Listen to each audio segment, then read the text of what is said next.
Hello students, इस video में आप लोगों को कक्षा 10 का अध्याय 1 वास्तविक संख्या के बारे में पूरा जानकारी मिलेगा। तो ये वीडियो पूरा क्या है, परिचय है। इस वीडियो में आप लोग को A to Z कंसेप्ट मिलेगा और डेप्थ जानकारी भी मिलेगा कि वास्तविक संख्या क्या होता है। इससे पहले आप लोग अगर कक्षा 9 में पढ़े हैं तो आप लोग पढ़ चुके होंगे कि परिमेय और अपरिमेय संख्या सबसे पहली बात क्या होता है।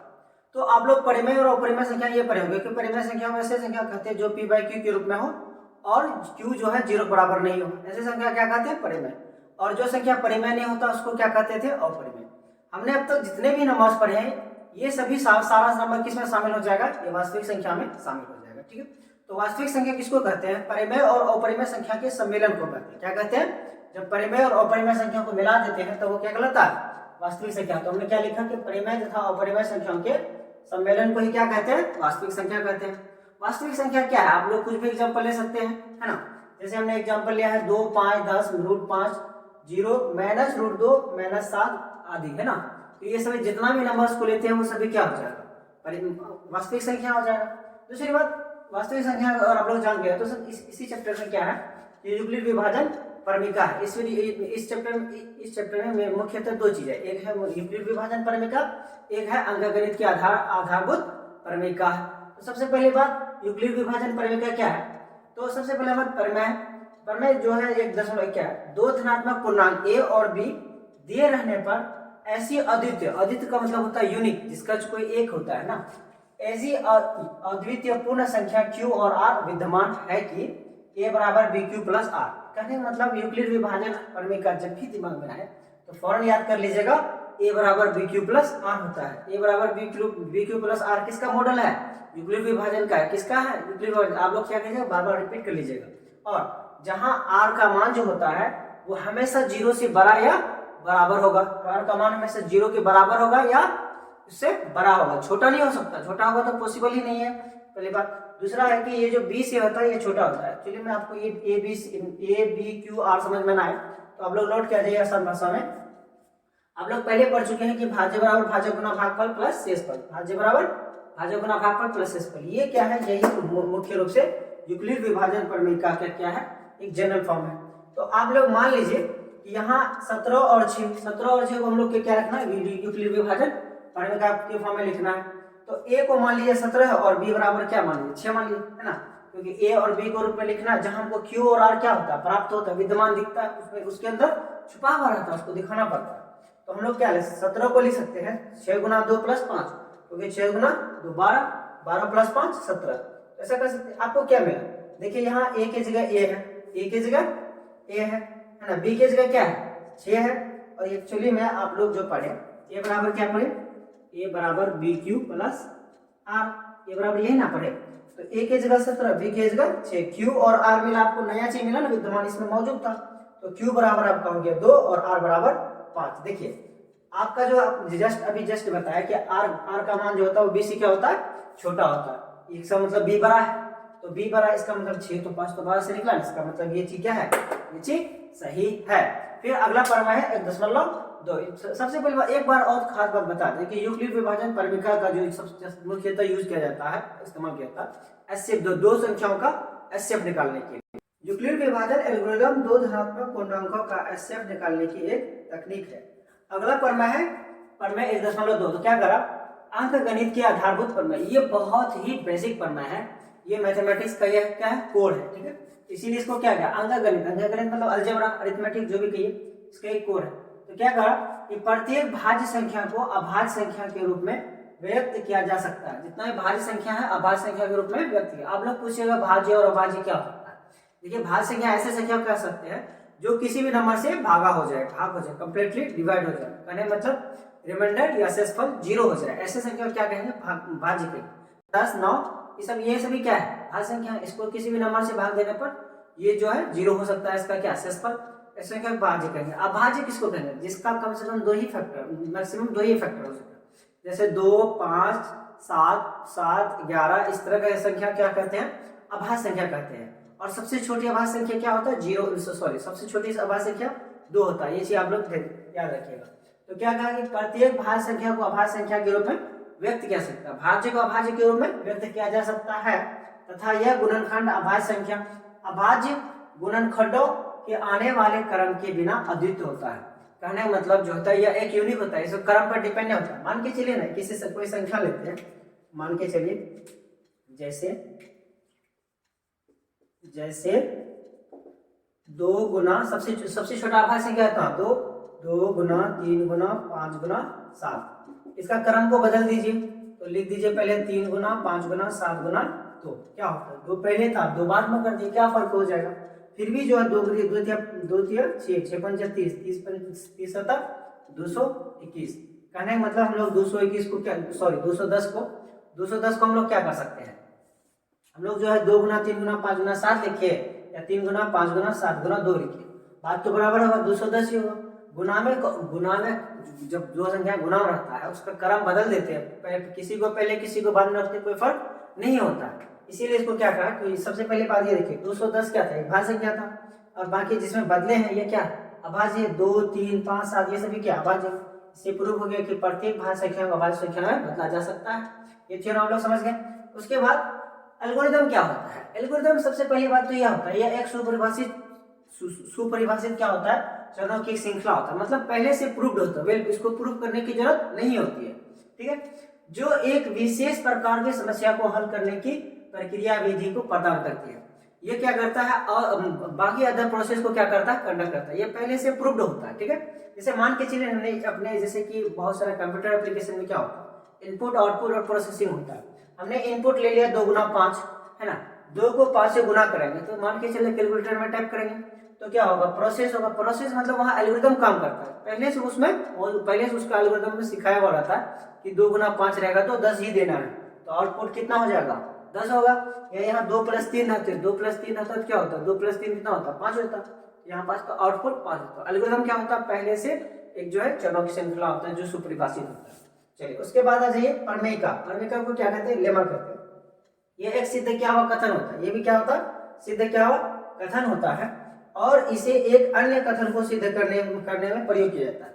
ये एक वेल प्रूफ होता है। फिर मान के चलिए अगर किसी दूसरा थ्योरम को प्रूव करना होता है तब हम लोग क्या करते हैं इसका प्रयोग करते हैं। मान के चलिए हमने जो है एग्जांपल देते हैं कि पाइथागोरस थ्योरम ले लीजिए या जो है थेल्स थ्योरम ले लीजिए। थेल्स का थ्योरम होता है फिर उसका उल्टा भी होता है, इसका मतलब वो पहले होता है फिर उसको उल्टा भी रिवर्स कर सकते हैं। या मान लीजिए यदि किसी त्रिभुज का अगर एक कोण 90 डिग्री है तो इसका मतलब वो त्रिभुज क्या है समकोण है ना। तो यदि ये भी मान लीजिए अगर कोई त्रिभुज समकोण है उसका एक कोण क्या होगा 90 डिग्री होगा। या इस चीज को आप लोग ऐसे भी कर सकते हैं, क्या कर सकते हैं कि एक समकोण त्रिभुज में कर्ण का वर्ग शेष 2 भुजाओं के योग के बराबर होता है। इसका विलोम ये भी बोल सकते हैं कि एक त्रिभुज में किसी एक भुजा का वर्ग अन्य 2 भुजाओं के वर्गों के योग के बराबर होता है तो पहली भुजा का सम्मुख कोण समान होता है। इस तरह से हम लोग क्या कर सकते हैं। चलिए प्रमेय क्या होता है आप लोग बढ़िया से समझ गए। इससे पहले मैं आप लोग को बता दूं, जब कोई मान के चलिए आपको 2 संख्या देते हैं, दोनों संख्याओं का सबसे पहले एलसीएम निकालने बोले, फिर उन दोनों संख्या का एचसीएफ निकालने बोले, फिर बोले कि दोनों संख्या को गुणा कर दीजिए। तो वैसे ही कंडीशन समझ लीजिए कि कोई 2 संख्या थी, दोनों संख्या गुणा करना है और इन दोनों संख्या का एचसीएफ और एलसीएम जो होता है जितना गुणा करते हैं दोनों का बराबर होता है उस संख्या, जब उन दोनों संख्या को गुणा करते हैं बराबर करने मतलब मान के चलिए कि हमने कोई जो है एक जो है संख्या लिए कि छोटा सा ही लेते हैं 6 और 8। अच्छा इन दोनों का क्या लेते हैं, सबसे पहले बात में 6 और संख्या ले लिए, 6 और 8 का हम लोग सबसे पहले क्या निकाल लेते हैं एचसीएफ निकाल लेते हैं। तो 6, 8 तो हम लोग 6 को क्या ले सकते हैं 6 को लिख सकते हैं 2 गुना 3 और 8 को लिख सकते हैं 2 गुना 2 गुना 2। जाहिर बात है दो दोनों जगह इसीलिए एचसीएफ कितना हो जाएगा 2 हो जाएगा। और एलसीएम कितना हो जाएगा भाई, एलसीएम होगा 6 को हम लोग क्या ले सकते हैं तो एलसीएम हो जाएगा। देखिए एलसीएम का क्या करता है जो सबसे ज्यादा घात होता है, चलिए 8 को क्या ले सकते हैं 2 गुना 2 गुना 2 3 कितना बार है 3 बार है इसीलिए 2 का पावर 3 और यहाँ 2 का पावर घात 1। एलसीएम के लिए जस्ट नेक्स्ट पॉइंट में हमने क्या बताया है, संख्याओं में संबद्ध प्रत्येक अभाज्य गुणनखंड की सबसे बड़ी घात का गुणनफल। तो हम लोग क्या लेते हैं सबसे बड़ी घात क्या लेंगे 2 का पावर 3 लेंगे। बाकी 3 इसमें नहीं है लेकिन 3 इसमें है, लेकिन जो चीज नहीं है उसको भी हम लोग क्योंकि लवेस्ट कॉमन मल्टीपल है ना। तो 2 का पावर 3 कितना होता है 8 गुना 3 24। तो 6 और 8 का एलसीएम कितना हो गया 24 और एचसीएफ कितना हो गया 2। जब इन दोनों को गुना करेंगे 8 छक 48, तो एलसीएम गुना एचसीएफ भी करेंगे तो कितना होगा, एलसीएम गुना एचसीएफ जो इन दोनों का निकला है बराबर ऐसे भी होगा 24 गुना 2 बराबर 48। ऐसे भी 6 गुना 8 करेंगे बराबर क्या होगा 48 ही निकलेगा। ये बात से प्रूव हो गया, ये फॉर्मूला क्या हो गया, प्रूव हो गया कि दो नंबर का जो गुना होता है वो बराबर होता है उनके एलसीएम और एचसीएफ के गुना के बराबर होता है। दूसरी बात यह है कि एचसीएफ क्या होता है, संख्याओं में प्रत्येक उभयनिष्ठ अभाज्य गुणनखंड की सबसे छोटी घात होता है। क्या होता है, सबसे छोटी घात।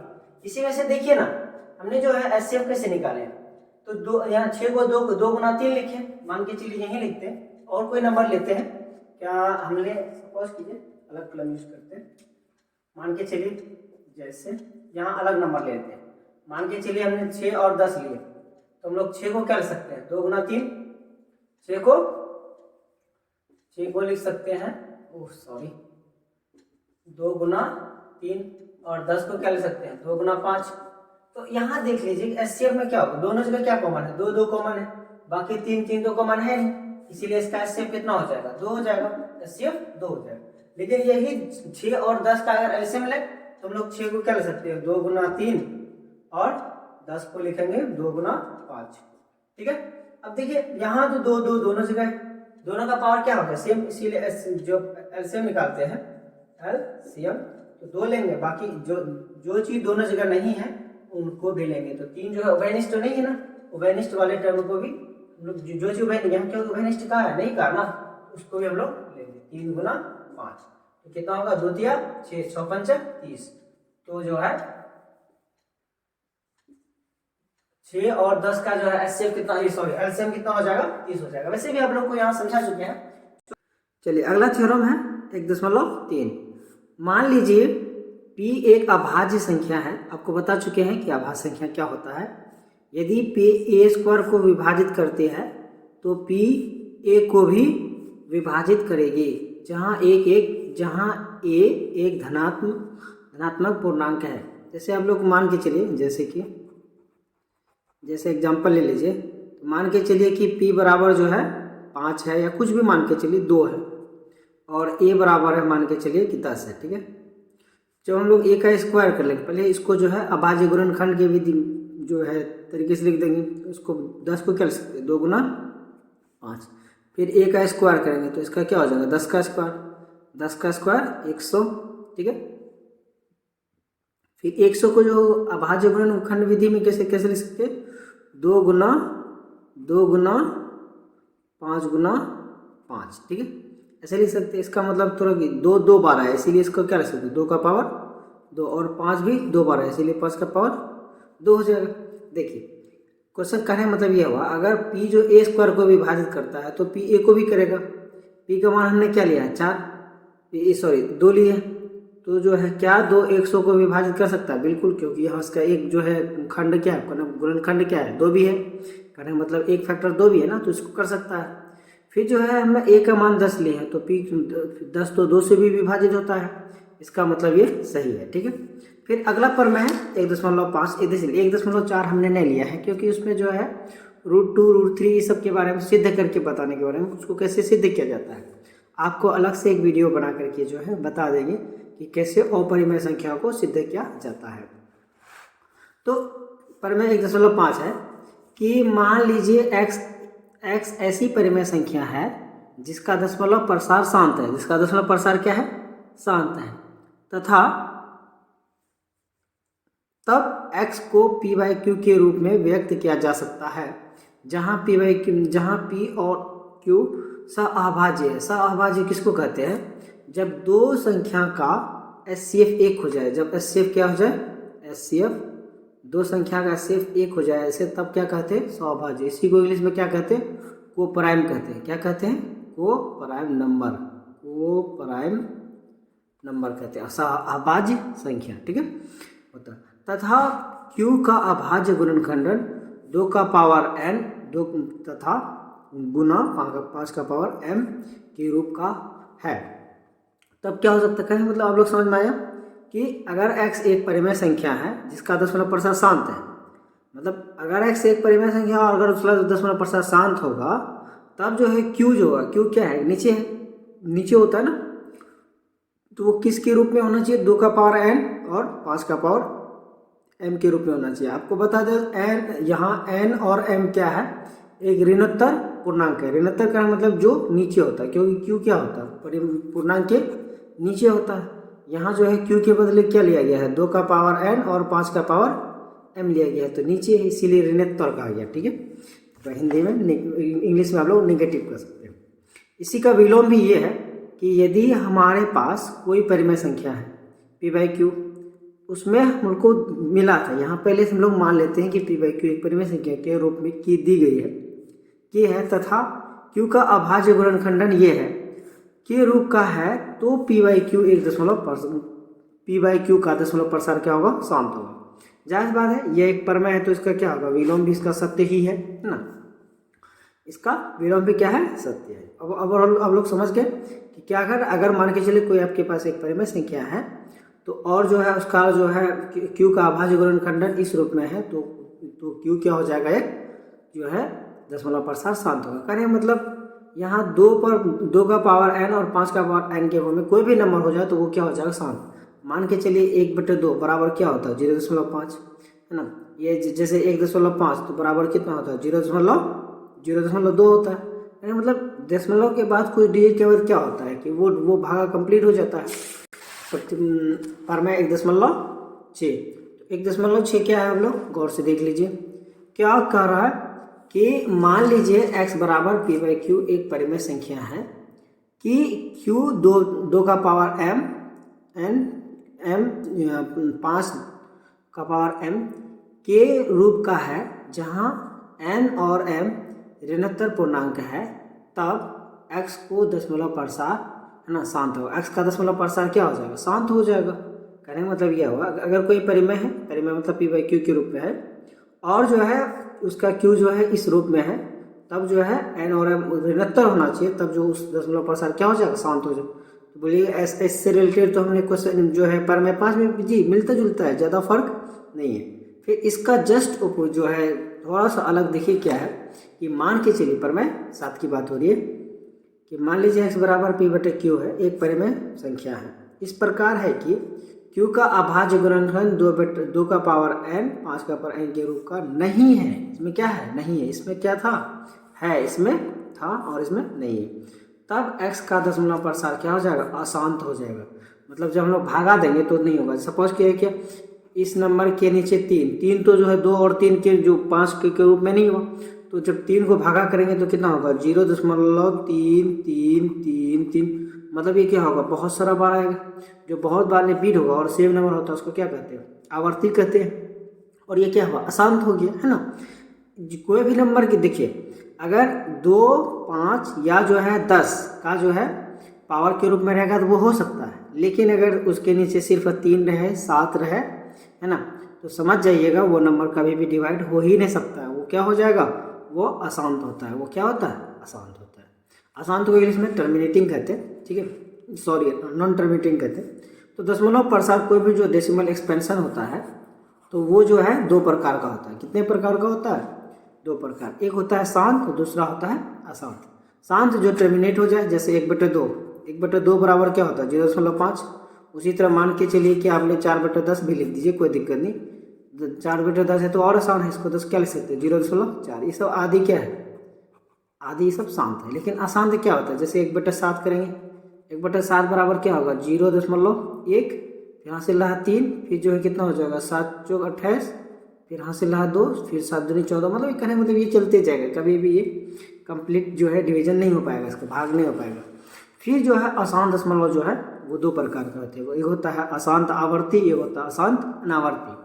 अशांत आवर्ती का मतलब ये होगा कि आवर्त मतलब क्या होगा, रिपीटिंग होगा, ये नॉन टर्मिनेटिंग होगा, लेकिन ये क्या होगा, रिपीटिंग। जैसे हमने क्या बताया, हमने 1 को 3 से भागा किए तो क्या हो गया, 0.333, सेम चीज रिपीट हो रहा तो क्या हो जाएगा, शांत अशांत आवर्ती हो जाएगा, ये वाला हो जाएगा। लेकिन 1 को 7 से करेंगे तो क्या होगा, 0.142, उसके बाद क्या और नेक्स्ट डिजिट आने वाला है। इसी तरह का क्या होगा, फिर जो है ये नॉन टर्मिनेटिंग हो जाएगा और नॉन रिपीटिंग हो जाएगा। इस तरह से ओवरऑल आपको जो है पूरी तरीके से जो है वास्तविक संख्या का पूरा कंसेप्ट दे चुके हैं, आपका फॉर्मूला हो या सूत्र हो या उसका कॉन्सेप्ट हो A to Z। ठीक है बच्चों, आप लोग को फिर जो है नेक्स्ट वीडियो में इसका जो है A to Z क्वेश्चन का हल मिलेगा। आप लोग इसी तरह मेरे वीडियोस को देखते रहें। अगर सब्सक्राइब है कि सब्सक्राइब कीजिए, लाइक कीजिए, अपने दोस्तों के बीच में शेयर भी कीजिए। ठीक है, थैंक यू फॉर वॉचिंग।